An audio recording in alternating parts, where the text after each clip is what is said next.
off its watches! I just broke this! I wanted to wear my nicest. Are we having a marriage or a...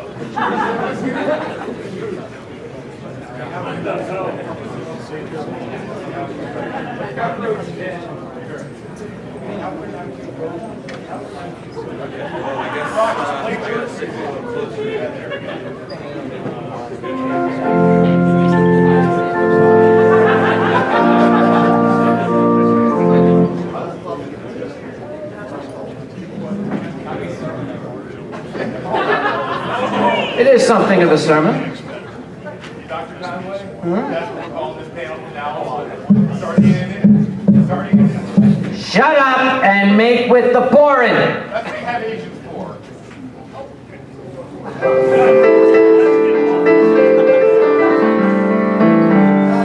If you have no idea, be quiet. You got no idea who I am, it doesn't matter, you don't need to. I'm the old guy that drinks and makes noises. They call me Uncle Kage, I don't know why. But what I do is I talk about stuff. Now, those of you who've seen me perform this year, or have seen the YouTube video that shithead put up after I asked him not to, it's the same story, because it's a story I rather like. There's a couple of sayings. Is there like a language rating on this? For you? Yeah. No, because I'm here. Okay, good. Whatever you say, I'll say it first. There's something that is often said in furry fandom that you don't fuck with Uncle Kage.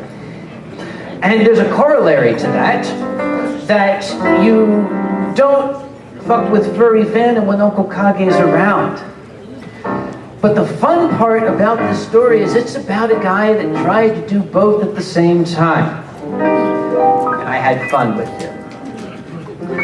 Assisted by my amazingly talented friend Fox Moore. Thank you very much. What? This is my mojo. Yes, cheers. Clink. Give us that, let me hearken back to the time thing again. Well, we're not quite in Utah yet, but that's good enough. Okay. All right. This goes back to Anthrocon. There we are. That's the one. Last year, around about the month of March, I was approached by the gentleman who runs my Artist's Alley. He's called Shadow Wolf. He's the only person in our fandom named Shadow Wolf. And Shadow said, Kage, I need to buy a POS. I said, well, I'll sell you mine, $400. He said, no. We need a point of sale system. I said, why? And he started talking tech at me. And I was like, okay. How much? And he said $7,000. Okay, if you think that I'm just going to release $7,000 to buy something that I don't even know what it does, you got another thing coming. And Shadow Wolf said, but we really need it. I said, why? And he said, because it's cool. All right. Tell you what, you find your stupid POS system and I will pay for it, okay? How's that sound? So Shadow Wolf came back to me and he said, we found this wonderful point of sale system. It's basically like a giant integrated, overly pricey and overly complex cash register. And it's supposed to keep track of all sorts of numbers and things. It was going to be about $7,000. And he was going to buy it from an outfit in Utah. The wonderful state of Utah. You know Utah. It's one of those flat states out there that is inhabited by very, very pious, honest people.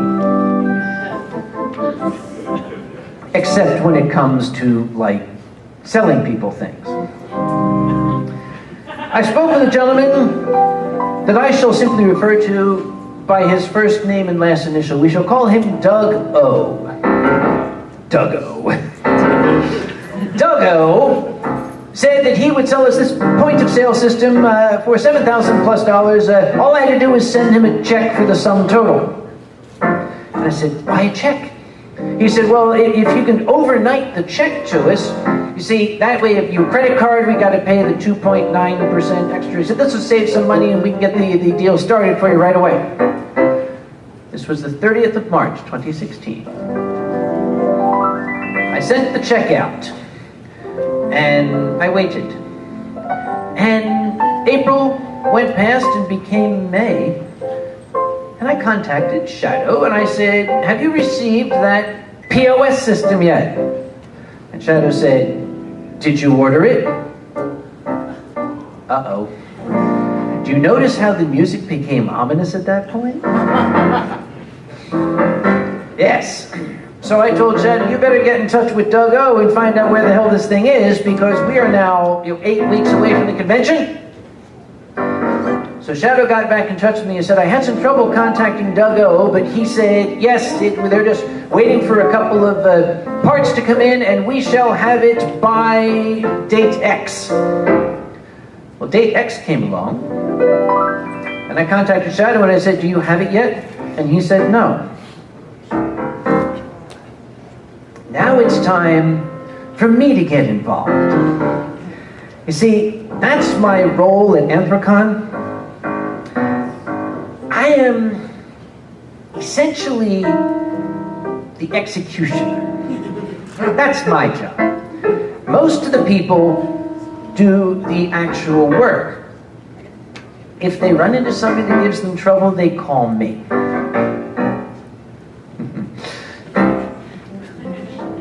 So I got in touch with Doug O, and I said, yo, dude, where the hell is this? We really, really need it. And Doug O was very apologetic. Oh, yes, we're working, and we're going to have it, blah, blah, blah, etc., etc. We gave him a drop-dead date of the 11th of June, because that's getting pretty dang close to the con, which starts at the beginning of July. So the 11th of June came along, and at 4:55 p.m. I called Shadow, and I said, do you have it yet? And he said, no. And I said, good. So the next day I called up Doug O, and I said, listen, dude, I really, really, really need this. And he said, yes, we're going to have it to you. I'm going to send it out tomorrow. Several days went by, I didn't see anything. I lost my patience. I sent an email to Doug O saying, cancel the order. We cannot wait any longer. Shadow, go buy me another one from somebody else. And Doug O emailed back, I can't cancel the order. I've already sent it out. Well, that's good. It's okay. Thank you very much for sending it out. Okay. Now I'm going to give you a summary of the email exchange. You are going to think that I am using hyperbole, but I am not. I am going to tell you exactly how the email exchange went. I said, well, that's good. Can you send me a tracking number? He wrote back, yes, I can. I sent back, okay. Will you send me the tracking number? And he wrote back, absolutely. I said, when are you going to send me the tracking number? And he said, first thing tomorrow morning. Morning arrived. I woke up stretched. Checked my email from Shadow, checked my email from Doug O, and I didn't see a tracking number. So, I waited to the end of the day, and I sent back, Dear Doug, have you got my tracking number? And he wrote back an odd response. He wrote back, you know, I don't like your attitude. I'm not going to deal with you anymore. I'm only going to talk with Shadow. Really?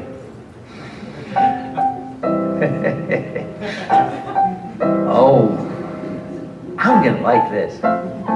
So I wrote back, actually you are going to deal with me. You're going to cancel the order. Shadow, if you receive this thing, you are to send it back.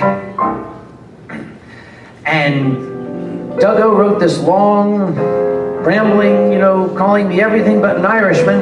He called me that too. So I just ignored it.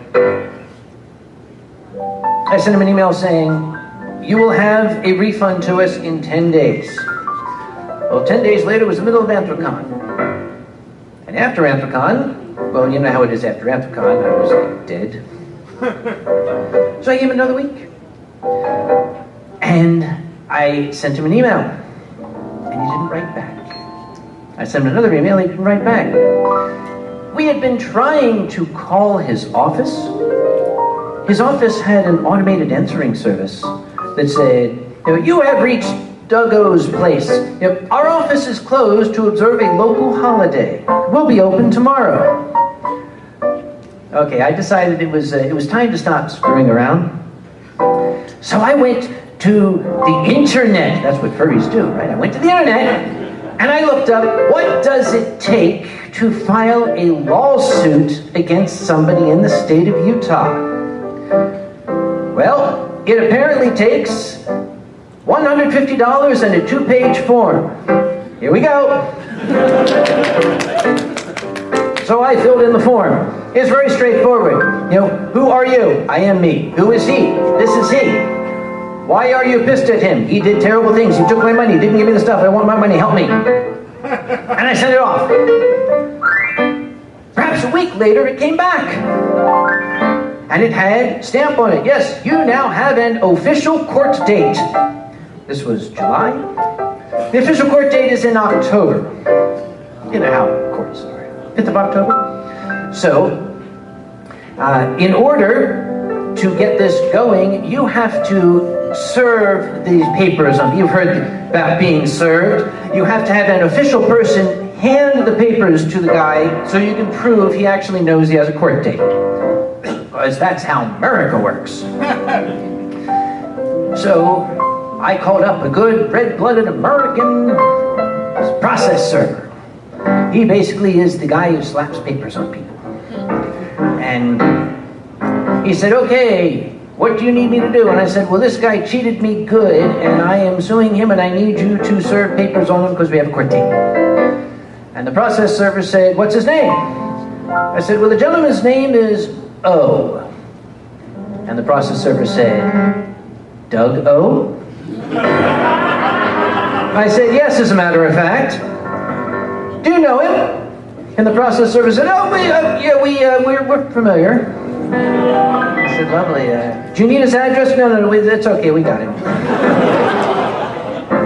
So 5-6 days later, I got the note, yes, we have served the papers on him. You now have an official court date. Okay, now, if I am going to go to court, and I am going to face this guy, I'm going to meet Doug O for the first time, I'm not going to go wearing the Uncle Kage lab coat.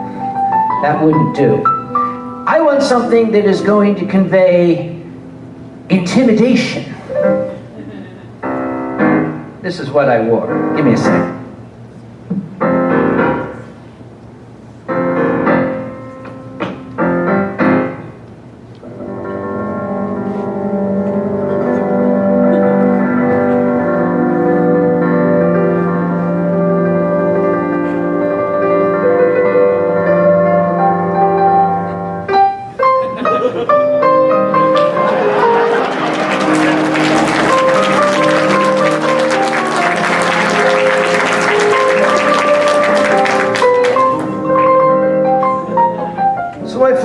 Utah on the 4th of October. Here I am in Utah. I got myself a hotel room, stayed the night, had to fly on Southwest Airlines. And I'm in first class at Southwest Airlines. So I flew out to Salt Lake City, rented a car, drove to the town of Provo, which is like very Mormon-esque kind of. Stayed the night, and the next morning, I was ready for my court date. This is Anthracon versus O. And it was to be at 8:30 in the morning. So I went, okay, intimidation factor at 11. And I walked into the courthouse and my briefcase with me and my, papers under my... And I walked in and, well, this is a small claims court and apparently everybody is told be there at 8:30. Because there was an enormous waiting room, very much like this here, just filled with chairs and all sorts of people sitting there. And I looked around and I said, I don't know what Duggo looks like. So I'm just gonna sit here and stare at my knees until they call me. And after a few minutes I looked around and everybody was sitting staring at their knees. It's very odd. At 8:30, the door opened and the bailiff came out and he said, okay, everybody who is here to sue somebody, we're all going to go in the courtroom. We went in the courtroom. It was great. It was oak paneling, little gallery area in the back, just like Judge Judy. It was so cool. And we went in and we all sat down and the bailiff explained to us, he said, okay, there's going to be some cases settled by arbitration and some cases are going to be tried here. You've all, been through that. So we're going to do one or two cases first. When the judge comes in, just do what I say and everything, and nobody will get hurt. Okay. So we sat and we waited. Nobody talking to anybody else. And after a few moments, from the back door, the bailiff came back in with a court reporter and a judge. And the bailiff said, all rise. Okay, got that down. The judge said, sit down. Okay, leave it. It's like that game in kindergarten. And so the judge went through and he did some judgy things. He was up on this dais with this really cool leather chair, spin around her chair, that was neat. And the bailiff came over and said, okay, everybody who's going to be adjudicated by arbitration, boy, I wish Boozy Badger was here. You're going to go off with the bailiff into that courtroom there. I said, and the bailiff looked at me and said, Anthracon, you're going to stay here. He said, okay, great. Everybody else got up and left, including the judge and the court reporter, leaving me completely alone in the courtroom. And I was sitting there thinking, the place ain't haunted, is it? Is this a joke? Are they going to find like my dried out skeleton in here in 6 months? I was getting nervous because it was creepy. And for one thing, there's no Doug O in here, as near as I could tell, unless he was like really small. And then, at last, a door in the side opened. And this little Mexican guy came with a vacuum cleaner.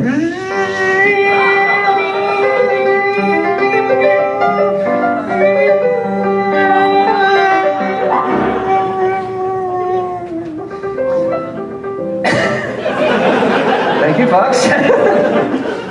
And then after a moment or two, he finished his vacuuming and he waved to me and he went out again. And I was left all by myself again in this creepy, scary courtroom. I wanted to pull my cell phone out and do something, but they had the sign that said, do not even think of pulling out a cell phone in here, okay? And I'm sitting in the gallery in the back, starting to think that maybe I should go out and look for another living person in this building.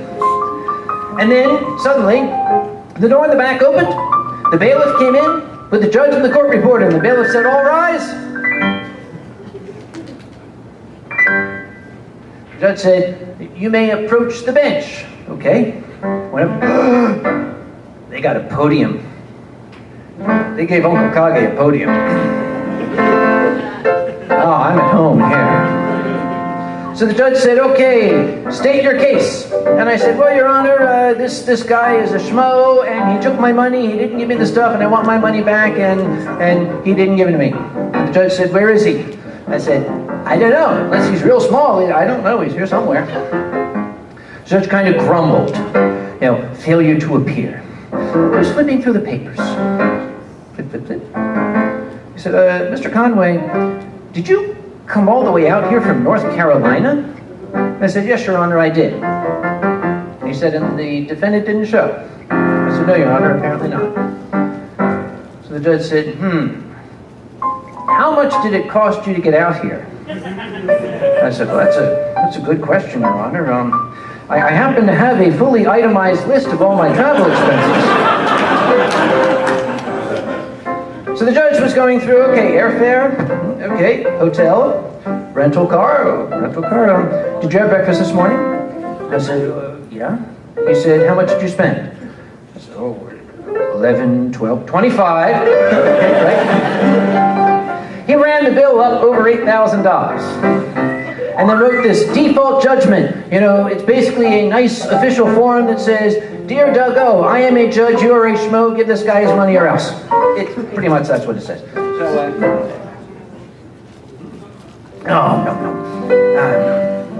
So, oh heavens. I thanked him, and I said, there's one other thing, Your Honor, that I don't know if this might be germane to the case. Learned that from Judge Judy. This is not the first time that Doug O has failed to appear. And I watched the judge do this. Really? And how do you know this? And I said, well, apparently, Your Honor, 2 days before he accepted my payment for this thing, he failed to appear on another case where he was being sued by somebody for failure to provide. The judge's face clouded over. And he said, do you have the details of that case? I said, well, actually, Your Honor, yes, I do. All of them, I do. So His Honor was reading through this, and I thought this might be the time for me to have some fun. I said, Your Honor, I don't know if you're in a position to advise me on this, but my flight out is until 6 o'clock. It's not even 10 o'clock. I was thinking of driving down to Doug O's place and handing him these papers myself. What do you say to that? The judge looked up, and he looked over at the bailiff, and the bailiff said, and the judge said, And he got out some Post-its, and he wrote on the Post-it an address. He said, this is the sheriff's department in that town. Go talk to these guys. I said, all right, I'll do just that. So I took my briefcase, I took the form, you know, you Doug, you're a schmuck, and I went out to my rental car, and I drove down to this little tiny town south of Provo, and I drove to the sheriff's office. And I went in, and I sat down, and this nice lady came out, and she looked at me, and she said, are you a lawyer? I said, no, ma'am, I work for a living, actually. So, he's not here. I was going to dig him. He's not here, sadly, but okay. He will be here tomorrow, though. So I told her what the problem was, and she said, well, you can file a complaint with the deputy. And she sent out a deputy, and obviously, you know, he's got better things to do than deal with this schmo and this stupid stuff, right? He comes out with a little piece of paper and his pen, and he's all, whatever. Okay, what's your name? And yeah, I said, what kind of, okay, this guy, all right. And what's the guy's name? I said, the guy's name is O. And the deputy said, Doug O? I said, as a matter of fact, yes. And the deputy suddenly became much more interested. And I said, well, I was thinking of going and visiting Mr. O with my little papers here, but maybe one of you fellas here might want to go with me? And the deputy said, I'm not doing anything right now. I said, let's go. So, he got in his squad car, I got in my car. I started heading downtown, he was behind me. It is such a royal pain in the neck when you want to drive somewhere, but there's a cop behind you. It's like 25 mile an hour.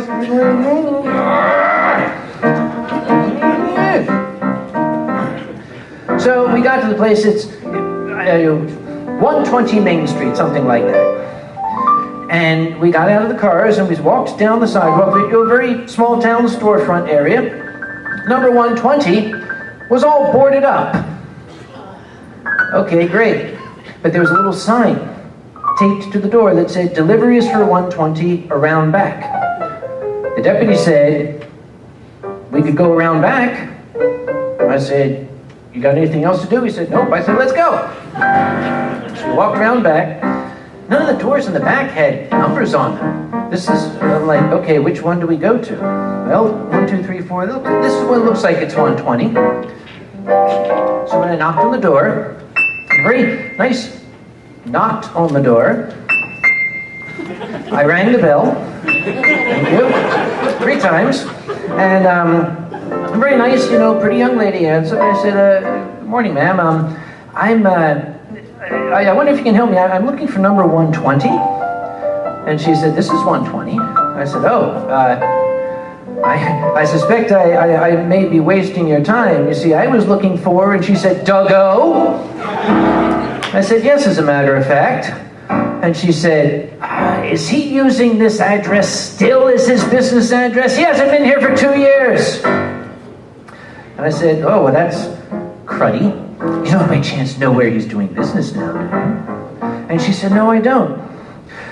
But I have something that might help. And she ran into the back, and she came out with a big rolled up thing of paper, and she opened it up. It was a blueprint for the office redecoration from when Duggo was there. And there was his name and an address on it. And the deputy looked at it and said, that's a residential address. I said, oh, is that what that is? You busy? He said, nope. I said, let's go. So we drove out to this residence. And for the first time, I got to see how Duggo was spending Anthracon's money. His house was from here on. 8,000 rooms and 400 bathrooms and 20 billion square feet, terraced lawn, built-in pool, 4-car garage, and a travel trailer the length of this room sitting in it. And the deputy scowled, and he said, it's like this guy's a drug dealer. I said, oh no, drug dealers, at least they work for their living. Here's the badge when I need him. So we went up to the door, and I noticed the deputy was doing this.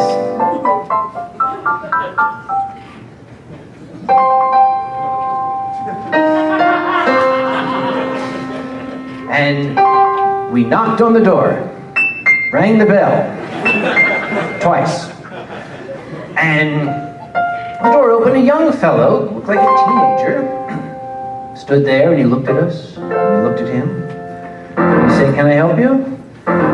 I said, yes, I'm looking for Doug O. And the boy said, he's not here. I said, oh, that's a shame. And he looked at the deputy, who was still like, and he said, can I ask what this is all about? I said, well, certainly. You must be Doug's, you're his, the kid said, I'm his son. I said, yes, you're his son. I learned that one from the media. Well, your dad and I, we had an appointment this morning, and he didn't show and he didn't call, and I was kind of worried. I thought I'd come by and just, see how he was. And the boy said, well, I don't know where he is. I said, oh, okay. Do you know when he'll be back? No? Oh, that's a shame, too. I'll tell you what, you're over 18, are you? He said, yes. I said, oh, okay. Would you be good enough to sign this piece of paper I have here, right there? And could you also sign this piece of paper that says I gave you the other piece of paper? There's a good fellow. What a nice chap you are. Thank you very much. You've been very helpful. So we started walking away, and the deputy is walking like this.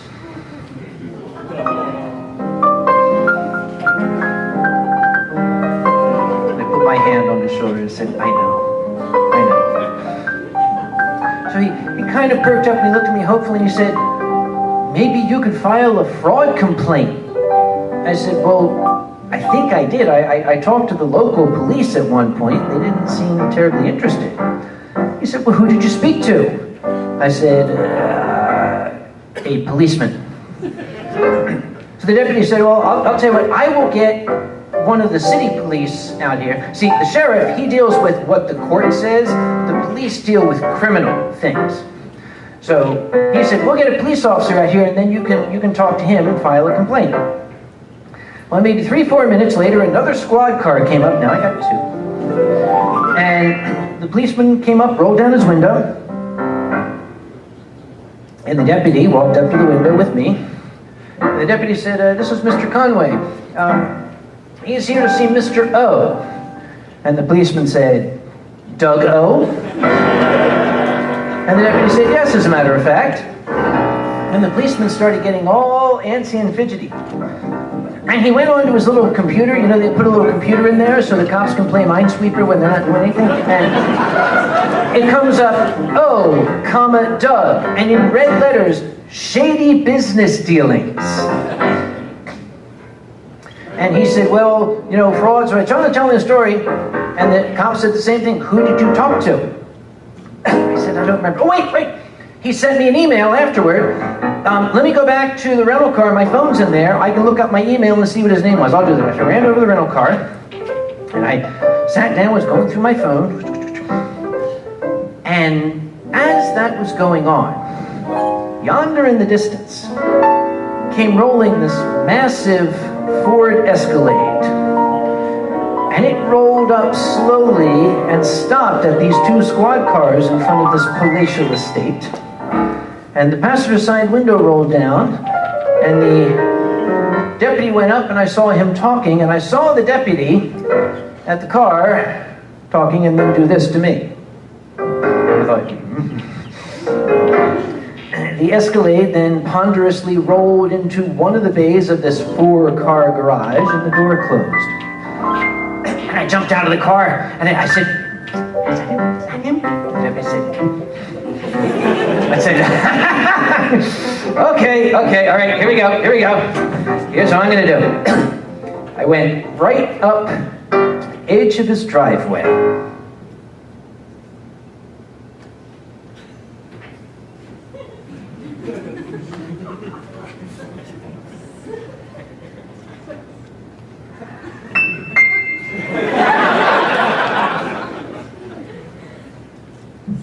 I said, I got all day.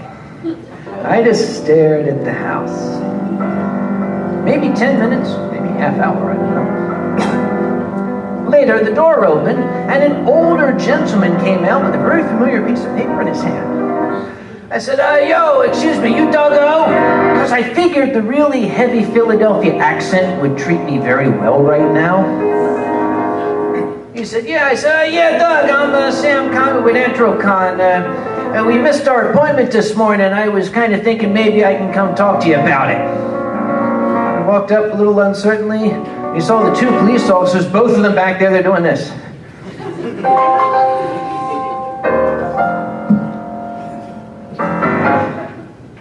He said, what are these gentlemen doing here? I said, oh, them, they found out that I'm from out of town, and they just come along to make sure I don't get lost. Very friendly town you got here. But you know what? That's neither here nor there. You look busy, so I'm just going to cut to the bottom line. You owe me money, and I kind of want the money. And that's what I'm here for. And he started to say, well, you know, you were going to refuse, and we delivered, and we were trying to. And I said, Doug, look, I'll tell you what. I got doctor in front of my name. Don't buck with me, okay? I know what I'm talking about. I want the money, and I want it now. So Doug said, well, give me your bank information, and I'll wire it to you. Yeah, like I'm going to do that. I said, I got a better idea. Suppose you write me a check, a certified check. And then you mail it to me, and then we'll call it even. As a matter of fact, I'm feeling kind of magnanimous. On account you got this beautiful scenery here in Utah. I'm going to do this. You might have noticed the judge, he gave me all the travel expenses. If you're willing just to reimburse what you owe to my organization, we'll call it square. I won't hold you to the travel expenses, all right? He said, well, that sounds fair. I'll cut you a check. I said, yeah. When are you going to do that? And he said, well, I can have it by the end of the month. I said, oh, yeah. The end of this month, right? October 2016. The end of this month. All right. That's the deal then. You get me that check for the amount that you owe my organization by the end of this month, and I'll forget the whole thing happened, all right? We'll just say that's the end of it. And he said, okay, that definitely sounds fair. And I said, all right. Oh, by the way, when you send the check, I suggest you send a tracking number along with it so I know it's coming. So he held his hand out, and I was like, yeah, good to meet you. And he turned to walk back in the house, and I turned to walk back to the squad car. The deputy was leaning on the door like this. The cop was sitting behind the wheel like this. And he looked up at me and he said, I was really hoping he'd take a swing at you. I said, yeah. He said, yeah, that would have been such an easy arrest. Well, as we were talking, that 4-car garage door opened and that giant Escalade started rolling out toward us. And I'm leaning in the window of the squad car, talking to the cop. I didn't look, I just kept looking at the cop and I said, do you suppose he'll try to run me down? And the cop said, oh, let's hope so. But through the corner of my eye, I saw him swerving, going around, and as he went around, I just did this.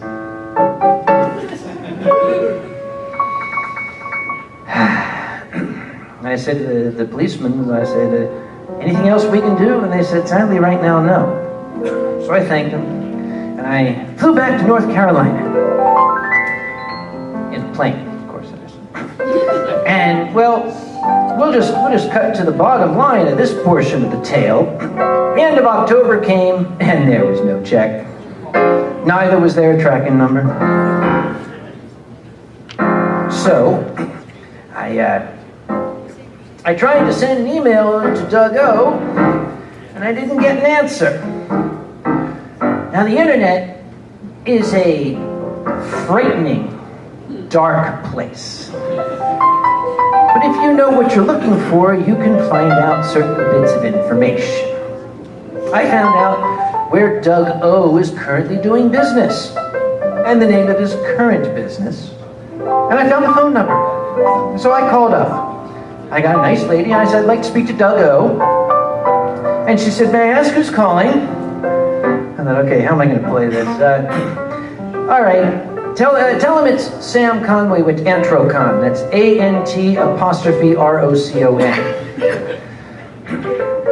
The phone was idle for more than a minute, probably much longer. And I got Doug's voicemail.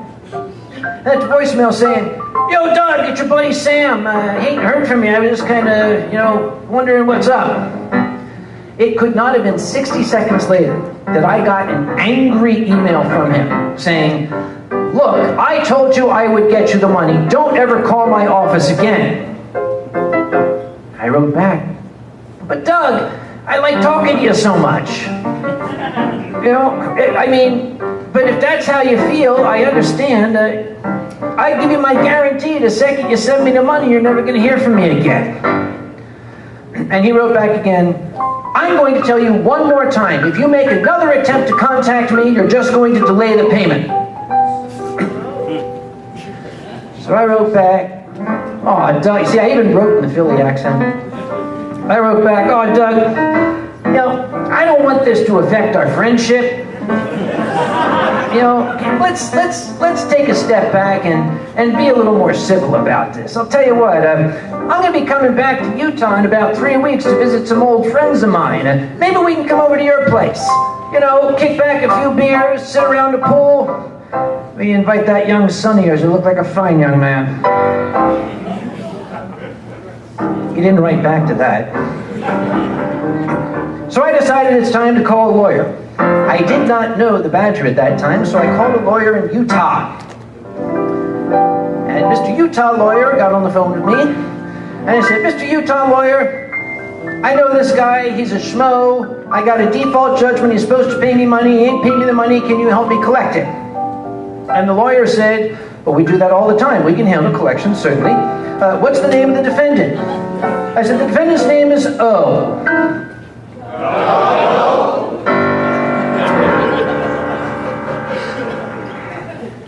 So the lawyer said, here's some things we can do. Okay.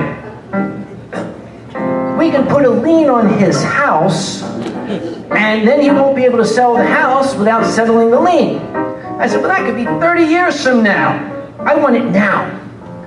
So the lawyer said, okay, well, we could send him a summons to come to a supplementary hearing. And he'll then have to explain to the judge why he hasn't paid you. I said, well, the son of a bitch didn't come to the first hearing. What makes you think he's going to come to this one?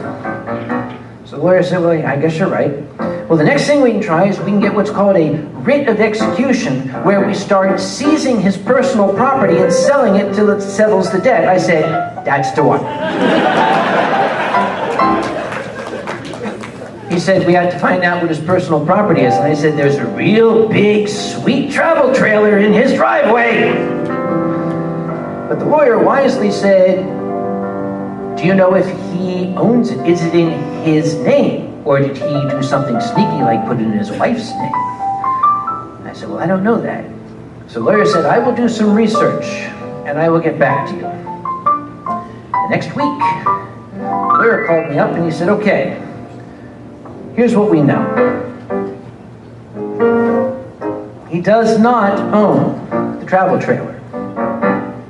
He does, however, according to the Department of Motor Vehicles, in his name he owns a Ford Expedition, a Kawasaki motorcycle, a Cadillac Escalade, a Porsche Boxster, and a Lamborghini. And I said, do I get to pick which one we're going to go after? And the lawyer said, no. I said, aw. And the lawyer said, because we're going to go after all of them. I said, oh, I'm liking you now.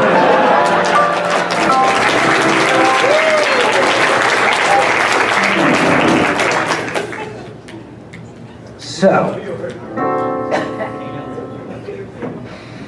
about a week later, a state constable showed up at Doug O's door.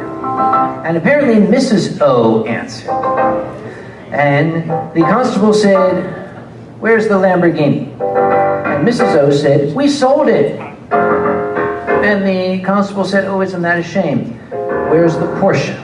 And she said, we sold that too. So the constable said, are you going to tell me you sold the Escalade because I saw you driving it yesterday?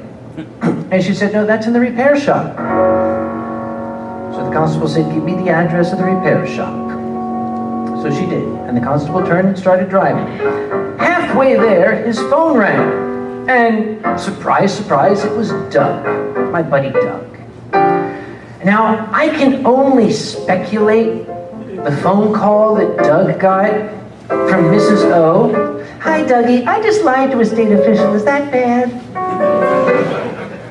Because what Doug said to the constable was that my wife misspoke. When she said that we had sold the Lamborghini, what she meant to say was that we had not sold the Lamborghini. The constable said, oh, isn't that special? I'm on my way. When he arrived, Doug O was standing at the end of the driveway with $1,000 in cash. And he said, give this to Conway, tell him I'll have the rest of it Thursday. And that's what the lawyer told me. I said, well, what then? The lawyer said, nothing. He has made an attempt to pay and has told us when he will pay the rest. Now we have to give him the opportunity. I said, no, I don't want that. I want him to feel pain. I want him in the most exquisite agony. I want to see his balls on an anvil with a hammer hitting and repeating. Nice, I'm talking to a lawyer. Well, okay, I understand. Yes. All right, Thursday then. Well, Thursday, the lawyer called me and he said, Doug just showed up with another couple thousand. He's still short. He asked if he can have until next Friday to get the remainder of the money. Is that okay with you? And I said, no. He's had every chance in the world. He is not getting another one. And the lawyer said, well, you need to understand that seizure costs money. Every vehicle we take, it's a base fee of $500 to the constable. Then you've got the towing, then you've got the storage, and you've got court fees. He said, this can run you a lot of money. I said, I don't care. I want you to go get that everything you can get your hands on. Make him squirm. And the lawyer said, well, this could actually, this could cost you as much as yours. I said, I don't care, do it! Monday, the lawyer called me up and he said, Mr. Conway, I told Mr. O that he could have until Friday to pay the remainder. And I said, I told you I wanted to win. But the lawyer cut me off and shut me down by saying, Mr. Conway, am I representing Anthrocon or am I representing you? And I say, you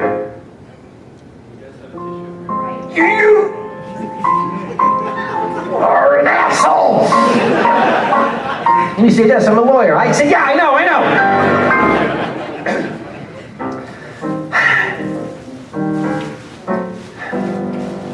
On Friday, I got word from the lawyer that Doug-O had paid in full. And, well, we had our money. We got a new POS system. That, in theory, would be the end of the story. But you see, it's not. I'm not completely finished with Doug-O. I really would like to tell them. But you see, because of that scheduling cock-up, I got to give up on the stage right now. Mr. Amore here is being carried away to a concert somewhere, so we've got to tear down and have him set up. So I must quit this stage. My next stop, however, is going to be the bar. And if I am talking in the bar, shit happens, okay? So for right now, I'm going to thank you for paying attention to me and thank Mr. Amore for his musical accompaniment.